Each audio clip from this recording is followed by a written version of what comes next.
चलो, तो आज हम लोग स्टार्ट कर रहे हैं objective questions on surface area and volume. ठीक है, क्यों सर? क्वेश्चन नंबर 1 करेंगे। क्वेश्चन नंबर 1 करेंगे। Cube and square have equal surface area, the ratio of their volume will be. करो पहला क्वेश्चन, पहला क्वेश्चन करो। पहला लेवल 2 का first question. Second question sir. अरे क्वेश्चन नंबर 1 कौन सा दिख रहा पेज में तुमको? नहीं आता सर, ये तो क्या विजिबल नहीं है क्या? विजिबल है सर। चलो इसको हम कर रहे हैं।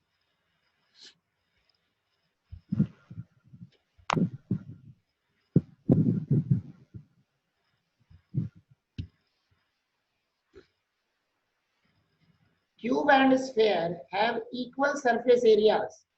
The ratio of their volume will be.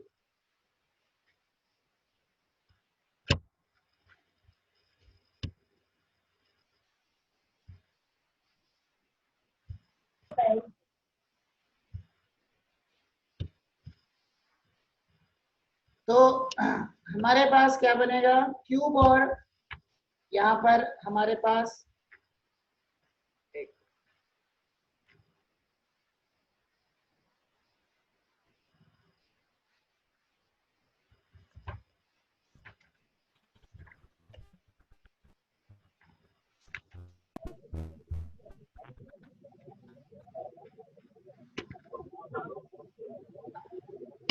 Cube and sphere है इक्वल सरफेस एरिया। ठीक है, तो मतलब CSA of cube equal to CSA of sphere.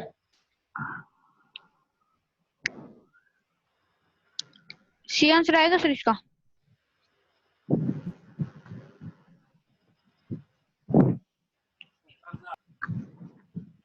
Sir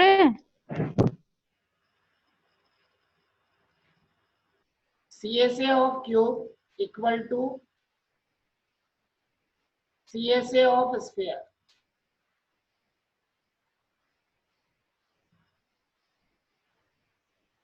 तो CSA ऑफ क्यूब क्या हो गया? ये होता है हमारा 4a² and CSA of sphere ये हमारा बन जाएगा 4πr²। ठीक है, तो यहाँ पे उनके वॉल्यूम को निकालना है, मतलब A equal to √π into r V1 upon V2 ये हमने निकालना है। V1 अपॉन V2, V1 क्या बनेगा? ये हो गया क्यूब का मतलब A³ डिवाइडेड बाय ये बन गया 4/3πr³।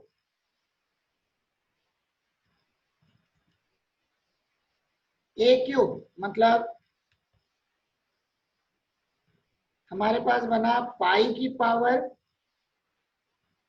3/2 r की पावर 3 4/3π r की पावर 3। ये हमारा कैंसिल हो गया। पाई की पावर 3/2 मतलब पाई √π अपॉन 4π इंटू 3। एक पाई हमारा कैंसिल हो गया, तो उनका रेशियो क्या हो गया? 3√π अपॉन 4। ठीक है,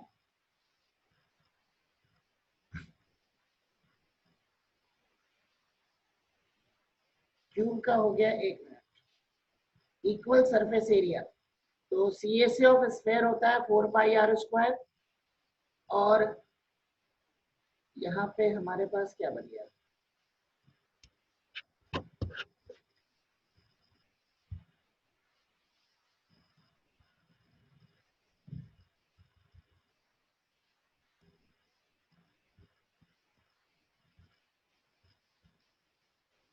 यहाँ क्या हो गया हमारा,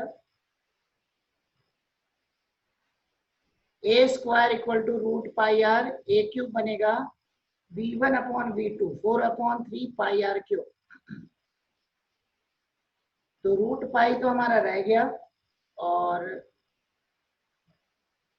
वॉल्यूम हो गया ए क्यूब, पाई रूट पाई हो गया 4/3 रेशियो ऑफ देयर वॉल्यूम।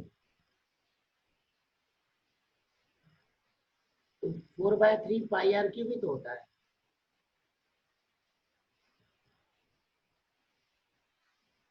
कहाँ गड़बड़ होता है?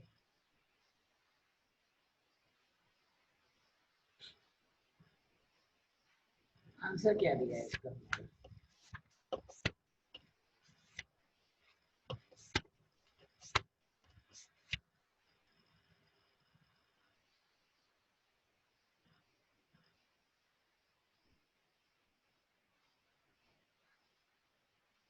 CSA ऑफ स्फीयर, ये हमारा ये तो बना।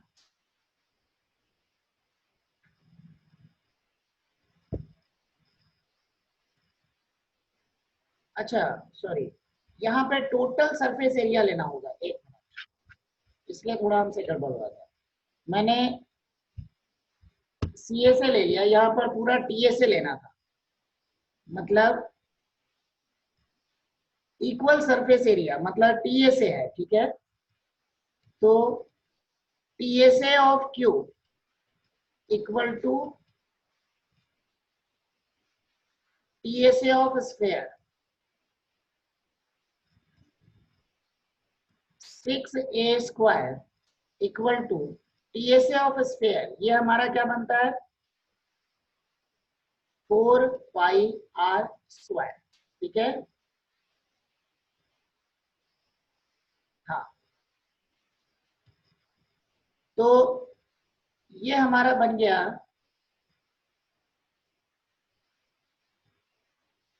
ए इक्वल टू हो गया √2 पाई आर अपॉन √3, ठीक है। अब v1 अपॉन v2 बनेगा a cube upon 4/3 pi r cube, ठीक है। ए क्यूब का मतलब हो गया 2√2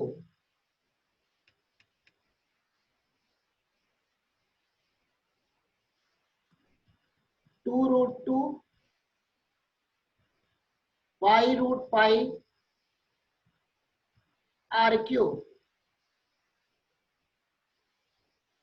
divided by 3√3 upon 4/3 pi r cube cut गया, एक ये हमारा 3 भी कट गया,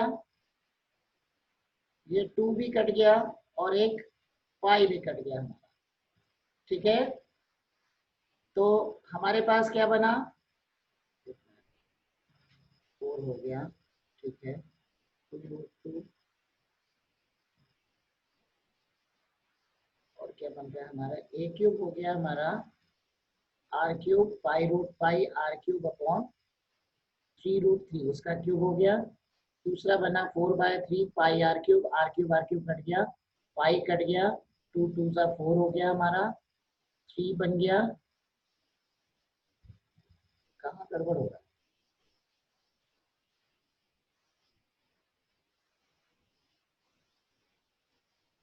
आवाज नहीं आ रही है?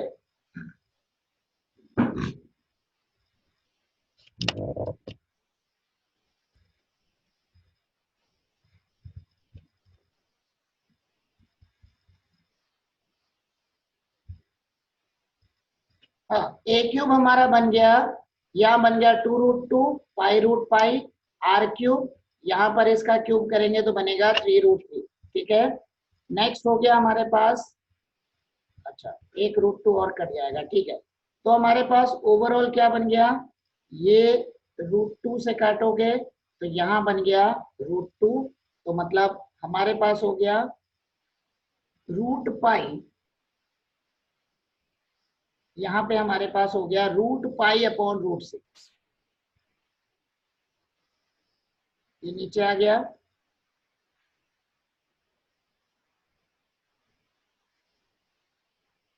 √π/√6।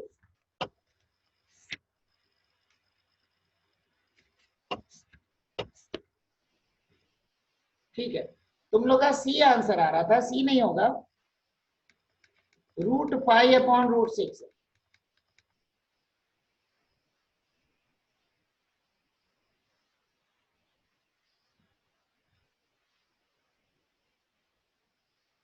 ठीक है, अब हम आते हैं नेक्स्ट क्वेश्चन में। ठीक है, वो कैलकुलेशन मिस्टेक हो गई थी हमारी।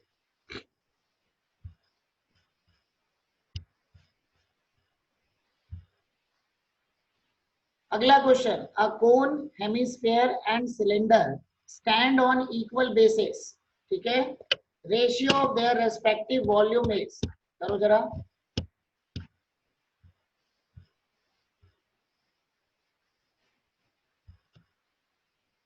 कोन, हेमिस्फेयर और सिलेंडर तीनों का इक्वल बेस है, मतलब तीनों का रेडियस सेम है।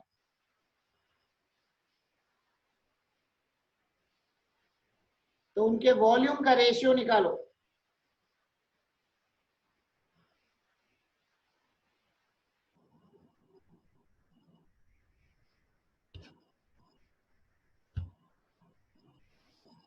ए,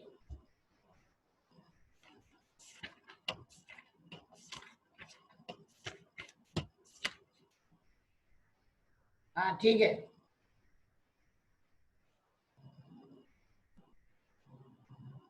ठीक है, आंसर 1:2:3, आंसर ए आ जाएगा। ठीक है,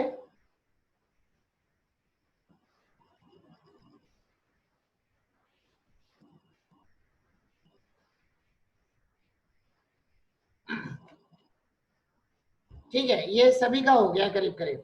ठीक है, तो यहाँ पे हमारे पास क्या हो रहा है, देखो ये क्वेश्चन तो ओरली कर लो। कौन है, हेमिस्फेयर है, सिलेंडर है। ठीक है, इक्वल बेसिस और सेम हाइट। तो तीनों का क्या हो गया, आर तीनों का सेम हो गया, रेड हाइट तीनों का सेम हो गया, तो V1/V2। चलो कर ही दे रहा हूं।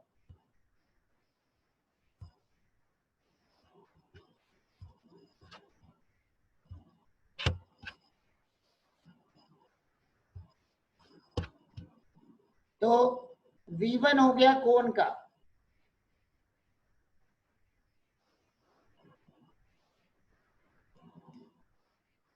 कोण के लिए बन गया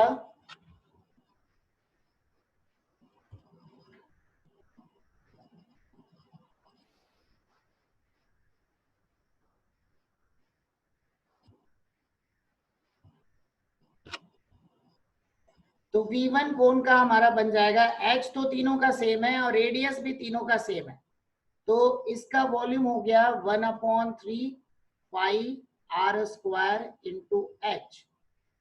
V2 बन गया हमारा हेमिस्फेयर का, ये होता है 2/3πr³। मतलब यहाँ पे H और R दोनों सेम है। ठीक है, यहाँ पे कंडीशन जो बन गई वो हमारी यही हो गई, H=R।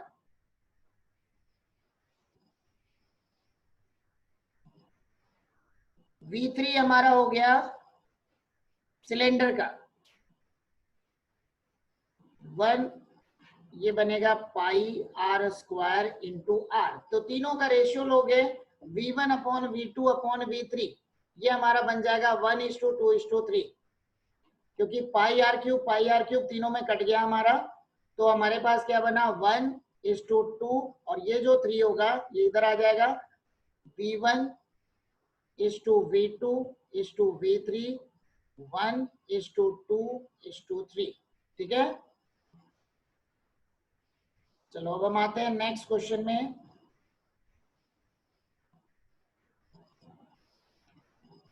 Question number 3, a cube of sides 3 centimeter is melted and a smaller cube of sides 1 centimeter each are formed. How many such cubes are possible?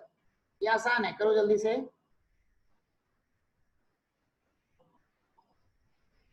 बहुत बढ़िया, काफी बच्चों ने कर लिया।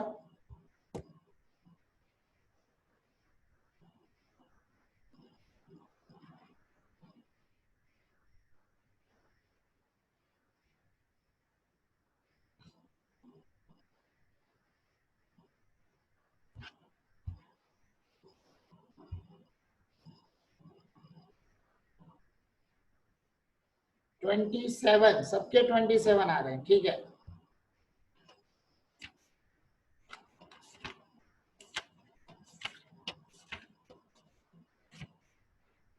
बहुत बढ़िया, 27 ही आंसर है हमारा।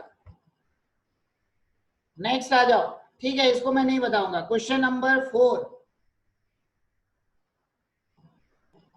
The cuboidal block of 6, 9, 12 is cut into exact number of equal cubes. The least possible number of cubes will be, compare करो, इससे भी हो जाएगा।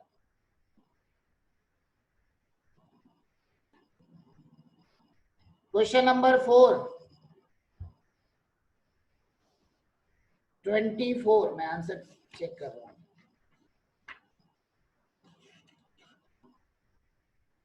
बहुत बढ़िया, 24।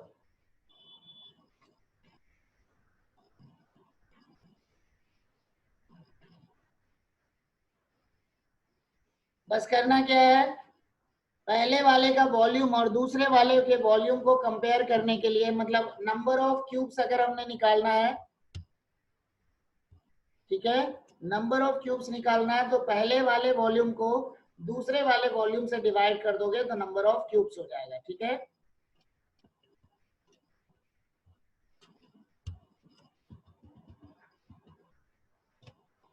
क्वेश्चन नंबर 5 देखो जरा क्या आएगा।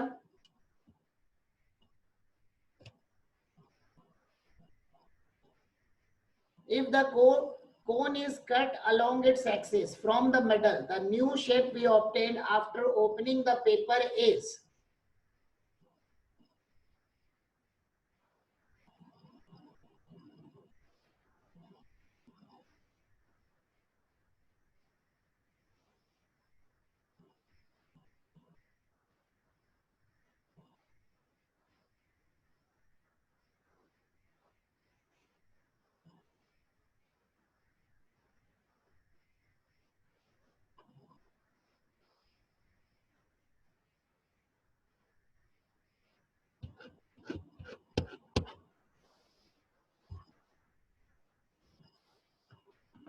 आइसोसेलेस ट्रायंगल, ये आंसर आ रहा है बहुतों के।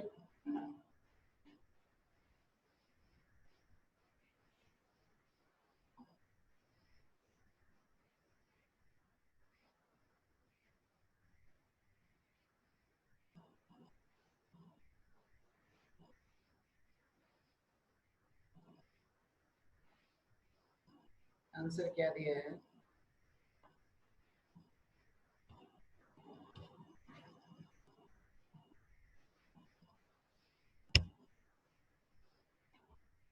आंसर इसका दिया हुआ है बी।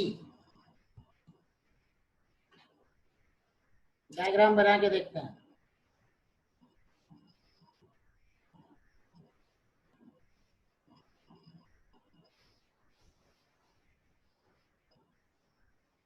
देखो यहां पे दिया हुआ है हमारे पास, cone is cut along its axis,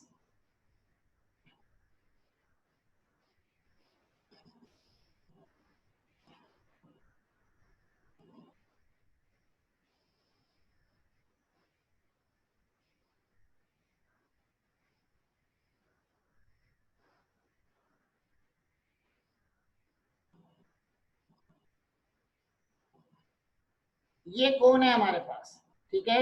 axis कौन सी है, ये होती है इसकी एक्सिस,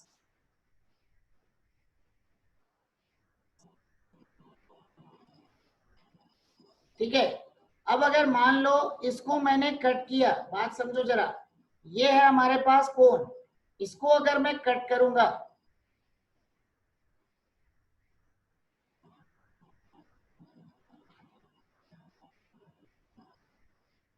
मतलब तुम्हारे पास जो डायग्राम है, कैसा डायग्राम है, देखो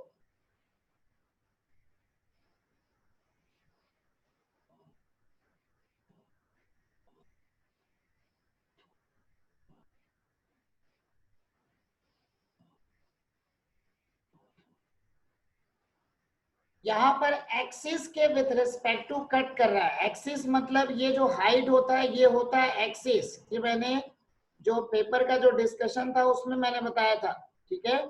इस एक्सिस के विथ रिस्पेक्ट टू अगर हमने इसको कैंसिल किया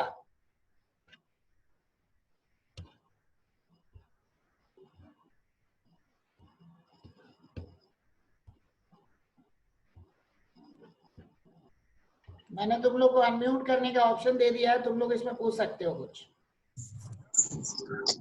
बोलो। बट जो स्लांट टाइट है वो दोनों इक्वल होंगी, तो इसको हम आइसोसेलेस ट्रायंगल नहीं बोल सकते। नहीं बेटा, देखो इसमें क्या है, हमारे पास जो है ये कट करके अलग किया विथ रिस्पेक्ट टू एक्सिस, मतलब ये दोनों डायग्राम एक साथ नहीं है। एक ट्रायंगल इधर बन गया और दूसरा ट्रायंगल दूसरे साइड बन रहा है, मतलब एक साइड ये ट्रायंगल बना, दूसरे साइड ऐसा ट्रायंगल बन जाएगा।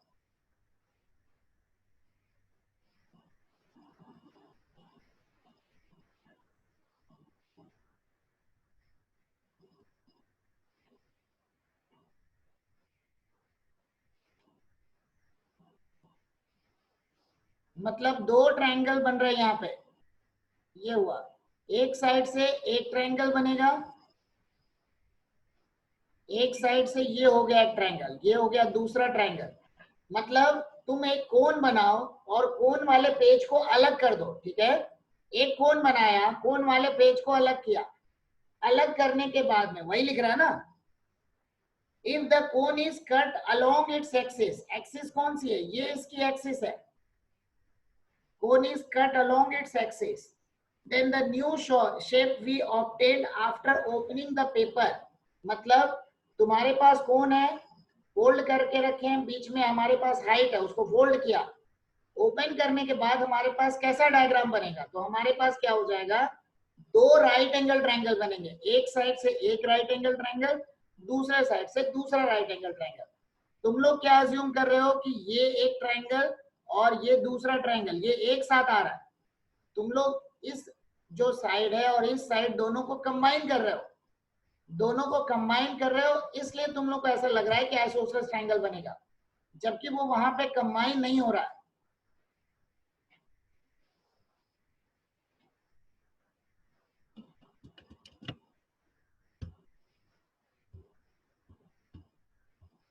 ठीक है, बात समझ में आ रही है। इसको हम यहाँ पे कंबाइन नहीं कर रहे हैं, यहाँ पे उनको अलग अलग कर रहे हैं, एक्सिस के विद रिस्पेक्ट टू, एक साइड अलग किया, दूसरा साइड अलग किया।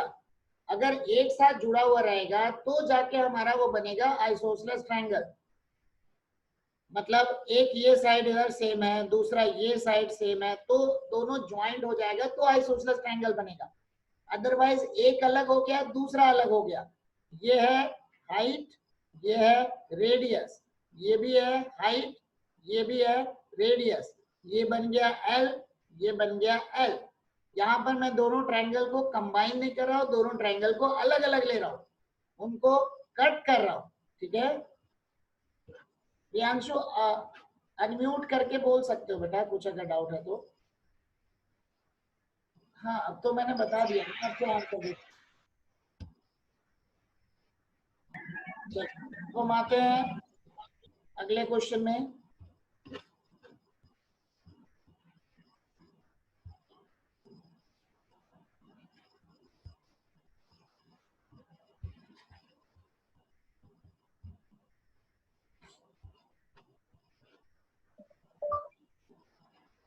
उनकी फोटो निकालिए जरा। नेक्स्ट क्वेश्चन,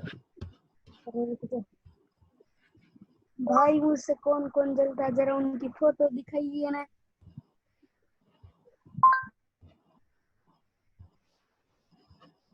नेक्स्ट है question number 6, what is the height of the cone which is formed, देखो उसको,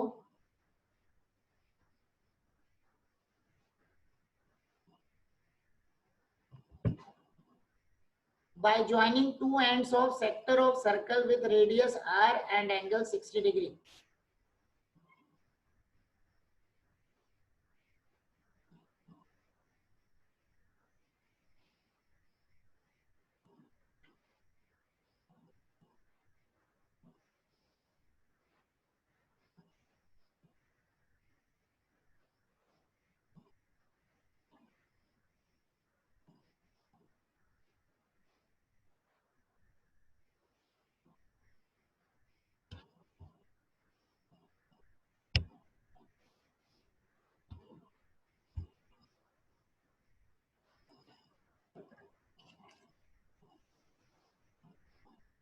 अरे एरिया ऑफ सेक्टर का फॉर्मूला तुम लोग को पता है?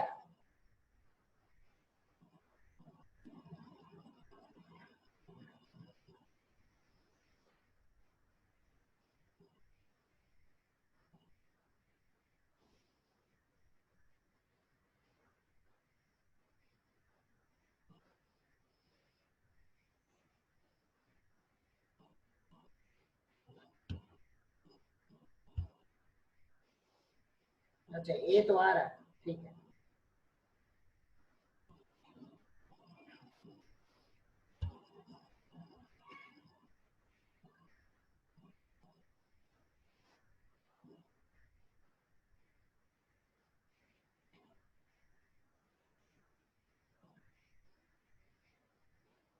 ठीक है,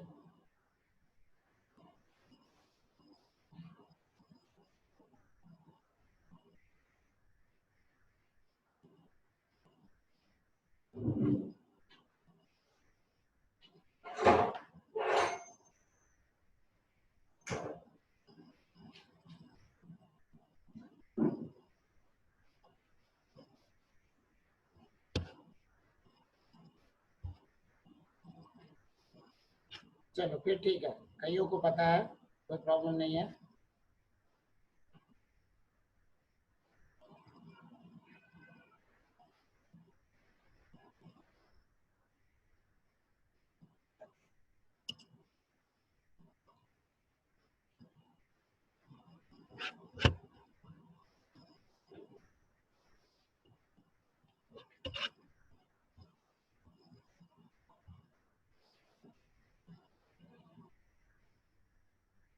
चलो बढ़िया, पता है मतलब तुम लोग को, ठीक है, बहुत बढ़िया, बहुत बढ़िया।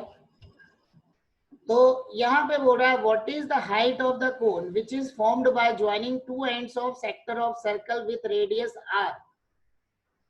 तो हाइट ऑफ कोन हमको निकालना है, ठीक है।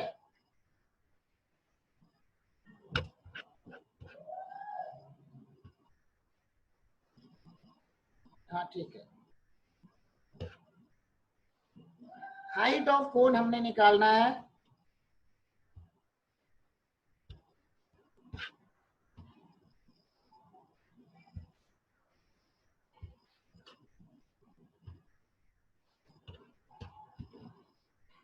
देखो यहाँ पे कंडीशंस कैसी है,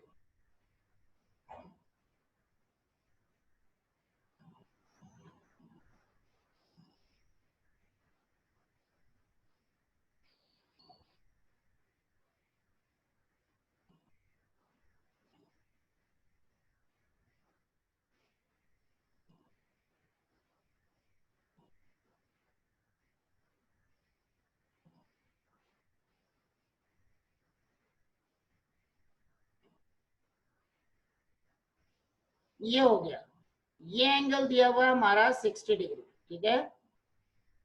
यहाँ पे हमारे पास क्या हो गया, यहाँ कंडीशंस हमारी है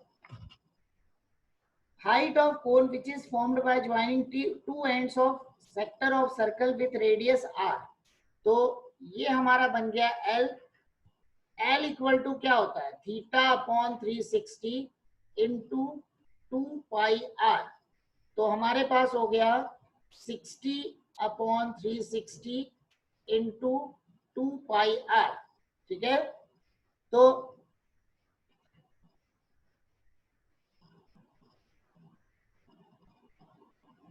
हमारे पास कंडीशंस क्या हो गई, ये हमारा बन गया L। L क्या दिया हुआ है, कोन के लिए L क्या बन जाएगा, कोन के लिए L हमारा हो गया 2 pi r। L equal to 2 pi capital R, ठीक है। तो हमारे पास हो गया 2 pi capital R equal to pi small r/3।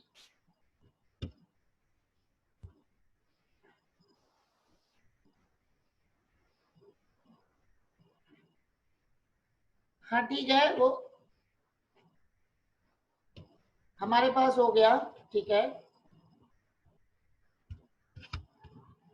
तो हमारे पास क्या बना, यहां बन गया कैपिटल R इक्वल टू बना पाई, पाई तो कट गया हमारा,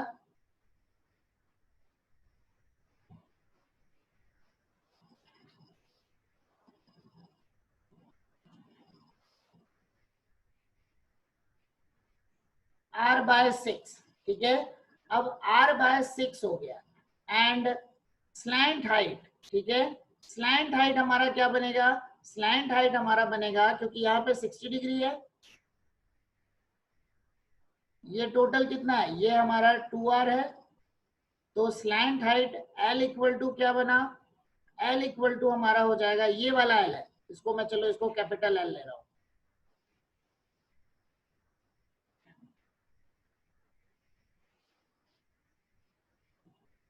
तो कैपिटल L इक्वल टू क्या बन गया, ये हो गया 2r, क्योंकि ये इक्विलेटरल ट्रायंगल बन रहा है ABC, ठीक है। ट्रायंगल जो है वो इक्विलेटरल ट्रायंगल बन रहा है, मतलब L इक्वल टू 2r हो गया। तो अब हमको क्या निकालना है, हमने निकालना है इस हाइट को,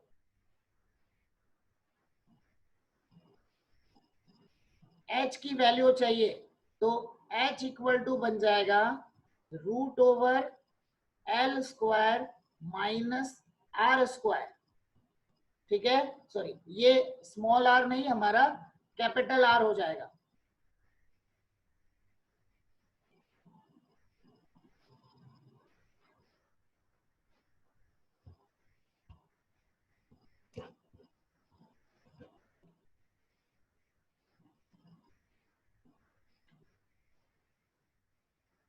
थोड़ा मुझे लिखने में समय लगता है इसमें, ठीक है।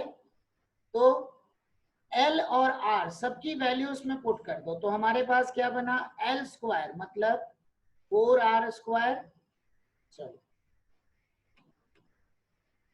4 small r² minus r² upon 36, ठीक है, r² अपॉन 36, एक मिनट, L इक्वल टू, ठीक है,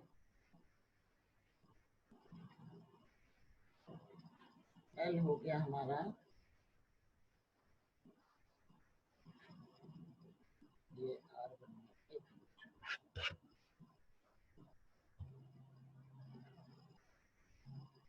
हाँ सबको रिज्वाइन करना है, ठीक है। इसी लिंक को आगे कंटिन्यू करूंगा मैं, ठीक है। अब देखो यहाँ पे ये हमारा बन गया L, अच्छा स्लैंट हाइट, तो हमारे पास हो गया L² माइनस r², ये बन गया h, और L का मतलब क्या हो गया, ये L का मतलब, सॉरी ये एक मिनट,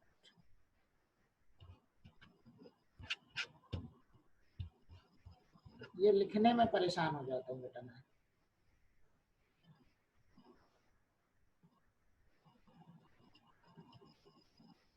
ये जो L है ये हमारा रेडियस ही तो है, ठीक है, तो ये बन गया r², अरे एरिया ऑफ सेक्टर क्या होगा, ये सर्कल ही हो गया ना, ये हमारा रेडियस बन गया, तो ओवरऑल क्या बन रहा है 36 माइनस ये हो गया √35r अपॉन 6, ठीक है, √35r अपॉन 6, तो ये हो गया हमारा हाइट ऑफ द, ठीक है, नोट कर लो।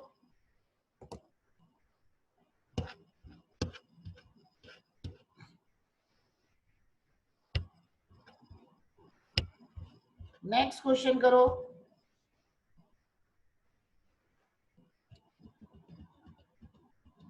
Question number 7, sphere of 20 centimeter radius is dropped into a cylindrical vessel of 60 centimeter diameter.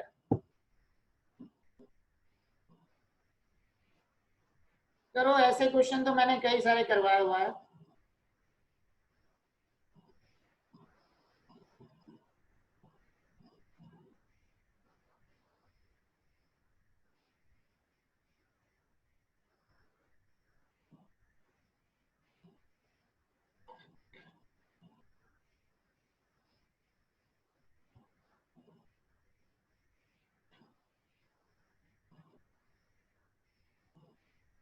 बहुत बढ़िया, कईयों के आंसर आ गए।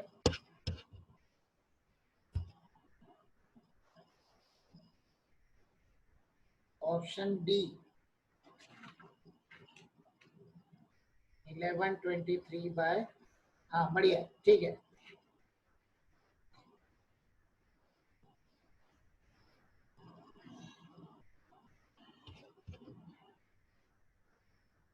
हाँ बहुत बढ़िया।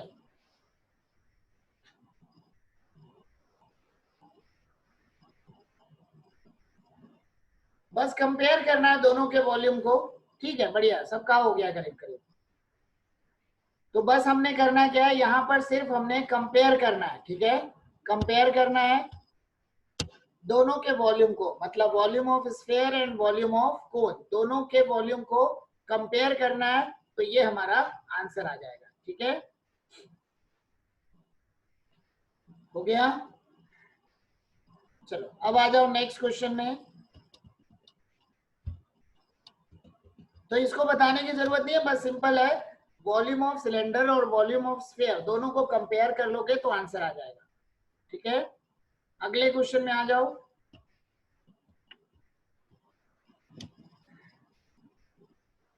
A right circular, question number 8. A right circular cone resting on its base is cut at 4/5 of its height along a parallel to circular base.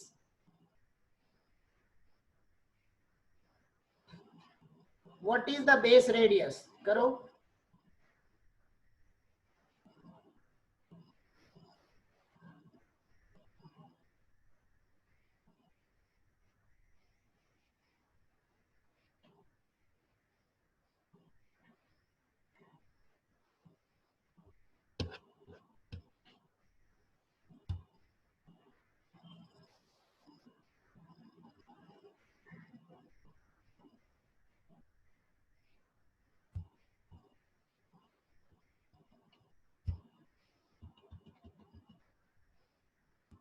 जिसका question number 8 हो गया हो, क्वेश्चन नंबर 9 में जा सकता है।